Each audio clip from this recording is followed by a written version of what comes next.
ایرام کے بادشاہ کی فوجیں، اور ویسے ہی الیشا کی خدمت کے آخری دور میں اسرائیل اور ارام کے درمیان بہت سی تراسیل تھیں۔ دراصل وہاں پر جنگیں اور جلا وطنی تھی، اور خداوند نے اس ظالم بادشاہ کو فوجوں کا اور رتھوں کا زبردست شور سنایا کہ وہ خوف زدہ ہو جائیں اور بھاگنے کے لیے انہیں اپنے کپڑوں اور خوراک چھوڑنا پڑی۔ وہ سب کچھ چھوڑ کر بھاگ گئے، اور اس وقت خیمہ میں 4 کوڑی تھے جنہیں باہر نکال دیا گیا۔ بس انہوں نے اپنے آپ سے کہا کہ وہ ویسے ہی مرنے والے ہیں، تو وہ دشمنوں کے خیمہ میں جائیں گے، تو اگر وہ انہیں زندہ چھوڑیں تو وہ اچھا ہوگا، اور اگر انہیں مار دیں تو بھی ان کے پاس کھونے کو کچھ نہیں۔ پس وہ خیمہ کے اندر گئے اور ہر طرف دیکھا، لیکن انہیں وہاں کوئی بھی سپاہی یا افسر نہیں ملا۔ پس انہوں نے جو چاہا وہ کھایا تھا، اور انہوں نے کھانا، چاندی اور مشروبات لے لیے، لیکن در حقیقت انہوں نے ایک دوسرے سے کہا، انہوں نے اس بات کو سوچا کہ یہ ہم اچھا نہیں کر رہے ہیں، لہذا وہ شہر میں گئے اور جو کچھ تھا اس کی خوشخبری انہیں سنائی، اور خداوند نے جو کلام اپنے بندہ الیشا کے وسیلہ سے کیا تھا اس کو پورا کیا، چاہے وہ اس شہر کے بارے میں کہا تھا جو خوراک سے بھر گیا، یا وہ افسر جنہیں انہوں نے پامال کیا۔ بھائی اسحاق 9ویں آیت میں جو کوڑیوں نے کہا، میں اس پر آپ کا تبصرہ چاہتا ہوں۔ پھر وہ ایک دوسرے سے کہنے لگے، ہم اچھا نہیں کرتے، آج کا دن خوشخبری کا دن ہے اور ہم خاموش ہیں۔ اگر ہم صبح کی روشنی تک ٹھہرے رہیں تو سزا پائیں گے۔ آپ ہمیں ایماندار ہوتے ہوئے اس کے بارے میں روحانی نقطۂ نظر سے بتائیں، ہم اچھا نہیں کرتے اور آج کا دن خوشخبری کا دن ہے۔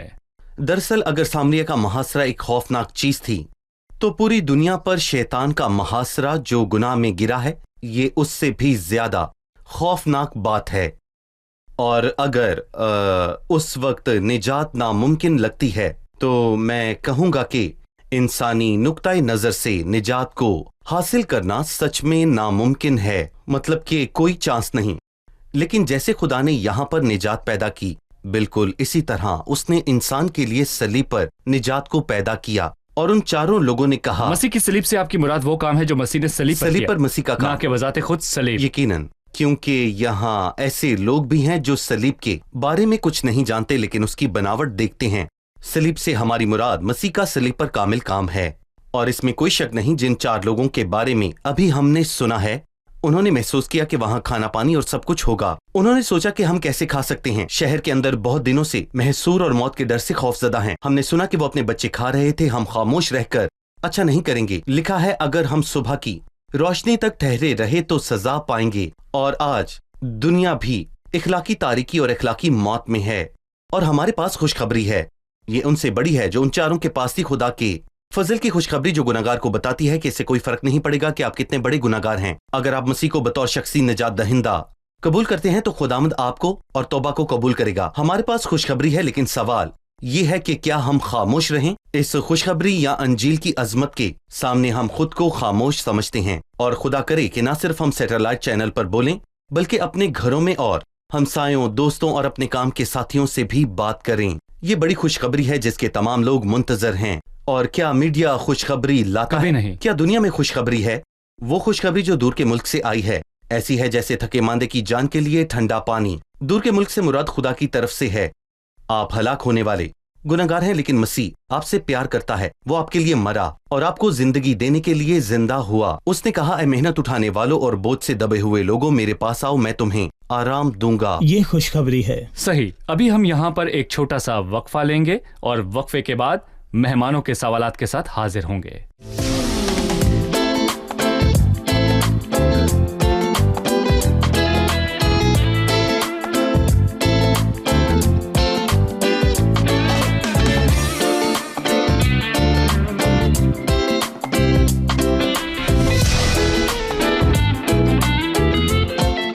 خوش آمدید۔ آئیے چلتے ہیں اپنے مہمانوں کی طرف اور ان کے سوال جانتے ہیں۔ جی سوال پوچھیے۔ جی میرا سوال ہے، پوچھیے۔ سلاطین کی پہلی کتاب کے 19ویں باب میں خداون نے ایلیا کو نمسی کے بیٹے